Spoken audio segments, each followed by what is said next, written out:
अस्सलाम वालेकुम नाजरीन, मेरा नाम है मुराद अली और आज की इस वीडियो में हम Ertugrul Ghazi season number 5 episode number 4 part number 1 का रिव्यू लेकर आए हैं। मैं आपको बताता चलूँ, इस एपिसोड के 2 पार्ट होने वाले हैं और इसके आज के एपिसोड में, आज की इस वीडियो में मैं आपको पहले पार्ट के बारे में रिव्यू दूंगा। अगर वीडियो पसंद आए तो अभी हमारा चैनल सब्सक्राइब करके बेल नोटिफिकेशन ऑन कर लें ताकि बर वक्त आपको नोटिफिकेशन मिलती रहे। तो चलते हैं अपनी वीडियो की तरफ। नाज़रीन, इस किस्त के आगाज़ में आरिफ साहब सबूत के सराहे में बाजार के कागजात देख रहे होते हैं कि अचानक अलबा खातून आती हैं। आरिफ साहब कहते हैं उमरो साहब कहाँ हैं? अलबा खातून कहती हैं वो थक गए हैं, आराम कर रहे हैं। आपसे अपने बाबा के फ़राइज़ को पूरा करना मेरा हक़ है। आरिफ साहब कहते हैं अलबा खातून, मैं आपको बताना चाहता हूँ कि मैं एक तबीब हूँ, अगर आप इजाज़त दें तो मैं आपके बाबा को देख लूँ। अचानक से अलबा खातून के साथ खड़े आतिश साहब कहते हैं इसकी कोई ज़रूरत नहीं, सरदार की तबीयत 1-2 दिन तक ठीक हो जाएगी। हमें जिन पर भरोसा नहीं, हम इन्हें अपने सरदार के नज़दीक नहीं आने देंगे। फिर आरिफ साहब कहते हैं आतिश साहब, अब हमारे कबीले में बहुत जुर्रत दिखा कर आए और आप अभी भी बेतुका रवैया अख्तियार किए हुए हैं। फिर अलबा खातून कहती हैं आतिश चुप कर जाओ और आरिफ साहब को कहती हैं हम आपकी बात सुन रहे हैं, तो आपने जो कहना है कहिए। आरिफ कहता है कबीले के तमाम कागजात तैयार हैं, रात तक हम तैयार होकर बाजार के कागजात आपको दे देंगे और अगर हर कोई अपनी हद में रहे तो हम शाम तक सब कुछ मुकम्मल कर देंगे। फिर अलबा खातून कहती हैं ये सही है, तो फिर हम शाम को मिलते हैं। इसके बाद नाज़रीन, अर्तुगरुल और इसके साथ कबीलों के सरदार सुल्तान बहाउद्दीन से महल में मौसूलात के सिलसिले में मिलने आए हुए होते हैं। और सुल्तान कहता है अब हम मौसूलात पर बात करेंगे और एक मुतफ़िक़ा राय पर पहुंचेंगे। फिक्र ना करो, मैं तुम में से किसी को भी गलत होने नहीं दूंगा। सुल्तान ये कह ही रहा होता है कि मंगोलों का कमांडर काराबोरो अंदर दाखिल हो जाता है और कहता है हलाकू खान ने अनातोलिया में मुझे मौसूलात इकट्ठे करने का फरीज़ा सौंपा है, इसलिए तुम लोगों को कौन होते हो जो मौसूलात के मामले पर बात करने वाले? मौसूलात के बढ़ाने से बहुत सी पेचीदगियाँ पैदा हो गई हैं। एक सरदार कहता है हम तो बस इसके बारे में बात करने को इकट्ठे हुए हैं। काराबोलो कहता है हम फसाद पर उकसाने वालों को कुचल देना चाहते हैं। फिर वो सरदार कहता है बिलाशुबा हम अपने मौसूलात अदा करेंगे कमांडर, हम सिर्फ ये चाहते हैं कि इसकी मकदार कदरे कम हो जाएगी। काराबोलो कहता है हलाकू खान ने जो भी कहा है ऐसा ही होगा, तुम्हारे लिए जो रकम मुख्तस की गई है वो तुम देने के पाबंद हो और जो भी मौसूलात अदा करने से इनकार करेगा वो देखेगा कि इस पर क्या नाज़िल होता है। फिर वो सरदार कहता है हम अपने मौसूलात अदा करेंगे, लेकिन एक मसला वाज़ेह है कि हमें इस बारे में मुशावरत करके किसी जल्द नतीजे पर पहुंचना होगा। फिर काराबोलो इसके पास आता है और कहता है अगर कोई मसला है तो हमारे लिए उसका हल करने का रास्ता मौत है। और वो 3 सरदारों की गर्दनें उड़ा देता है और कहता है तुम लोगों को जो भी कहा गया है तुम करोगे, जो भी हमारी बातों को लड़काने की जरूरत करेगा मौत उसका एहतमाम होगा। मौसूलात का मौजू अब ख़त्म किया जाता है और अब वो चीज़ मुझे दे दो बहाउद्दीन। सुल्तान कहता है काराबोलो बराए मेहरबानी मेरे साथ आइए। काराबोलो कहता है कि हलाकू खान सालों से इस संदूक के पीछे हैं, तुमने एक बड़ा काम किया है। सुल्तान कहता है मुझे उम्मीद है कि बदले में मुझे कुछ ना कुछ इनाम दिया जाएगा। काराबोलो कहता है हलाकू खान अपने साथ होने वाले एहसान का इनाम ज़रूर देते हैं।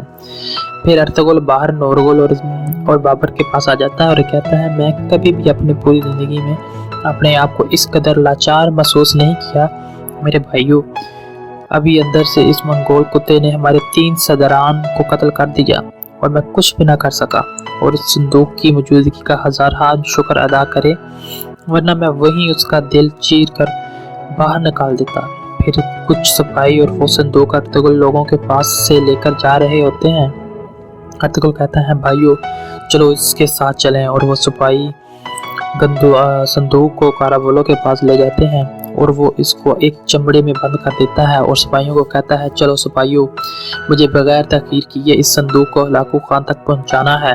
फिर अर्तुगरुल बाबर को कहता है बाबर वो लोग रवाना हो रहे हैं, हम इनके साथ सफ़र को जीते जी जहन्नम बना देंगे। फिर उसके बाद नाज़रीन उस्मान और दूसरा आदमी तलवार को बनाने के लिए हक अल्लाह के नारे लगाकर हथौड़े मार रहे होते हैं और वो आदमी कहता है देखो उस्मान कैसा गोहर पैदा हुआ है। उस्मान कहता है कि जुल्फ़कार से अच्छी कोई तलवार नहीं और ना अली से बढ़कर कोई बहादुर ज़मीन पर। पहले अल्लाह का जिक्र, फिर बहुत से मुबारक मकासद और इसके बाद बहुत सी फतूहात होंगी। वो आदमी कहता है आपके बाबा ने मगरब की तरफ दरवाज़ा खोल दिया है और ये तुम्हारे मुकद्दर में हो गए। मगरब में 2 मकामात पर पहुंचने के लिए वो इस दरवाजे से आगे जाओ। उस्मान जब आपकी तलवार तैयार हो तो ये जब तुम्हारे हाथ में हो तो जालिमों को खून उगलवा ली, बल्कि ये दुनिया में इंसाफ भी फैलाएगी।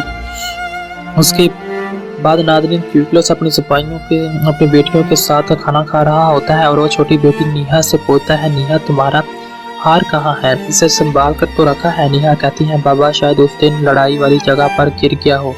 क्यूकलस कहता है आह नीहा ये तुम कैसे कर सकती हो। उसके बाद नाज़रीन काराबोलो और संदूक को लेकर हलाकू खान की तरफ रवाना हो जाता है और अर्तुगरुल उसके सिपाहियों के भी काराबोलो के पीछे जा रहे होते हैं और रास्ते में इनको जासूस मर्गन मिल जाता है और अर्तुगरुल सिपाहियों को कहता है अब मर्गन हमारे साथ होगा। मुकर्रर वक्त में वो वजाहत करेगा कि आप सबके साथ क्या हुआ। हमें मंगोलों के कदमों के निशानात खोने से पहले जाना होगा। वो कहाँ जा रहे हैं? मर्गन कहता है वो काराकोया की तरफ जा रहे हैं अर्तुगरुल साहब, रात होने वाली है, शायद वो रात वहीं रुकेंगे। ठीक है फिर हम जाकर इन्हें घेर लेंगे। इसके बाद नाज़रीन नीहा अपने खैमे के बाहर उदास खड़ी होती है और परेशान होती है। रास्ते से उस्मान गुजर रहा होता है कि अचानक उसकी नज़र नीहा पर पड़ती है। उस्मान पास आकर कहता है नीहा तुम यहाँ क्यों उदास खड़ी हो। नीहा कहती है उस्मान मेरे बाबा मुझे एक हार दिया था मगर वो ये हार मुझसे गुम हो गया है। शायद हमें जिन्होंने जिस जगह पर पकड़ा था शायद वो उसी जगह पर गिर गया हो। उस्मान कहता है परेशान मत हो, मैं आपका हार लेकर आऊँगा। और नेहा कहती है अगर बाबा को पता चला तो वो कह रहे हैं कि बाहर ख़तरा है। उस्मान कहता है हमारे बाबा ने सही कहा है मगर मैं हार लेकर आऊँगा और किसी को इसके बारे में नहीं बताऊँगा। इतने में नेहा की बड़ी बहन नेहा को आवाज़ देती है कि खैमे में अंदर आ जाओ नेहा। उसके बाद नाज़रीन कुंदूज और चारेगर अपने चाकू को बना रहे होते हैं कि अपने कारीगर कुंदूज से कहता है कुंदूज अपने आप को अपनी मुशक्क़त में मत डालो वरना तुम खंजर तोड़ दोगे। कुंदूज कहता है चारेगर लगता है बाबा मुझे कभी माफ़ नहीं करेंगे और इस दफ़ा तो बाबा ने मुझे हाथ चूमने से भी मना कर दिया है, यही बात मुझे परेशान कर रही है। चारागर कहता है कुंदूज मायूसी को अपने पास मत आने दो, देखना जब सरदार वापस आएंगे तो तुमको अपने सीने से लगा लेंगे और आगे का सोचो और कल तुमने ईरान से तो मिलना जाना है। उसके बाद नाज़रीन इक्तामीस बच्चों को ये सबक सिखाते हैं कि अगर एक रियासत का हुक्मरान कमज़ोर हो जाता है तो वो अपनी कौमें बर्बाद हो जाती हैं। फिर अर्तुगरुल उसके सिपाही रात गार में गुजारते हैं और अर्तुगरुल उन लोगों को कहता है कि उन्होंने उमरो साहब को अब हमारे कबीले टैक्स लेने भेजा है। वो लोग उमरो साहब को यहाँ बेचकर उन्होंने अपनी पहली चाल चली है और इन्हें बेचकर सोगोत में इन्हें बसाना चाहते हैं और इलाके पर कब्जा करना चाहते हैं। वो आहिस्ता आहिस्ता हमें यहाँ से बाहर भेजना चाहते हैं। फिर अब्दुर्रहमान आता है और अर्तुगरुल को कहता है कि हमने इनको चारों तरफ से घेर लिया है मगर वो मंगोल लिबास में नहीं आए थे। नूरगुल कहता है कि वो ज़रूरी इक़दाम उठा रहे हैं कि अगर कोई इसका ताक़ब कर रहा हो, मगर कहता है वो यकीनन जासूस होंगे। अर्तुगरुल साहब नूरगुल कहता है वो हाथों हाथ मुंतकिल करके वो अपने निशानात को छुपाने की मनसूबाबंदी कर रहे हैं। अर्तुगरुल कहता है कि हम पूरी रात इनका इंतज़ार करेंगे और सुबह सवेरे इनको अचानक घेर लेंगे। हम इन 2 मंगोल जासूसों को संदूक ले जाने से पहले पकड़ना होगा। अब्दुर्रहमान इन्हें अपनी नज़र में रखो, जो लिबास हम अपने साथ लाए हैं हम वो पहनेंगे और हमें पहचान ना सकें। और तब अब्दुर्रहमान कहता है जैसे आपका हुक्म हजूर। नाज़रीन ये थी सीज़न 5 की episode number part number 1 episode number 4।